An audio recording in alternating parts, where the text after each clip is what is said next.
अब काठमाडौँको सुकुम्बासी यहाँ भएको बजार डोजरले उडाइदियो के अरे। अब यता आएर चाहिँ अब जता खाली छ त्यति आएर त व्यापार त गर्नु पऱ्यो, बाँच्न पऱ्यो। अब सबैजना दाजुभाइ दिदीबहिनीहरूले कसैले मुला बेचेका छन्, कसैले काँक्रो बेचेका छन्, ओहो कसैले चाहिँ काउली बन्द बेचेका छन्, कसैले चाहिँ आलु बेचेका छन्, प्याज बेचेका छन्, लसुन बेचेका छन्, सबै बेचेका छन्। अब बेच्न पऱ्यो। कोही मुला रोजेका छन् ती त्यसरी गर्दाखेरि त गाह्रो छ नि, अब बाँच्नु त पऱ्यो। यो पनि सुकुम्बासी हो कि जस्तो मैले मानेको छु। यो पनि डोजरले उडाइदिने होला। यता साइडमा ठुला ठुला गेस्ट हाउस थिए। बडेमानका भुँडी भएका साहुले चाहिँ गेस्ट हाउसमा चाहिँ पाहुनाहरूको सेवा सत्कार गर्थे। अब के गर्नु, अब भत्कियो।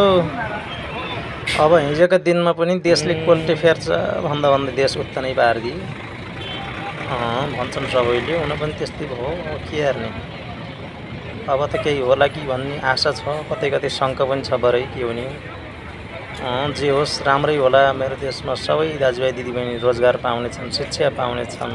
शिक्षा स्वास्थ्य रोजगारमा एउटा राम्रो गाउँदेखि सहरसम्म एकै नासको चाहिँ हुनेछ। सबैले आफ्नै माटोमा उब्जाएर खानेछन्, आफ्नो माटोको माया गर्नेछन् भन्ने लाउँछ के अरे मलाई। अब के गर्ने, गाउँ पहाडहरू सुन्नै भएका छन्। एउटा रोजगारको लागि गाउँ छोडेर देश छोडेर विभिन्न ठाउँमा दुःख पाउन जानुपर्छ परदेशमा। के गर्ने, अब आफ्नो गाउँ आफ्नो देश छोडेर कतै जान नपरोस्।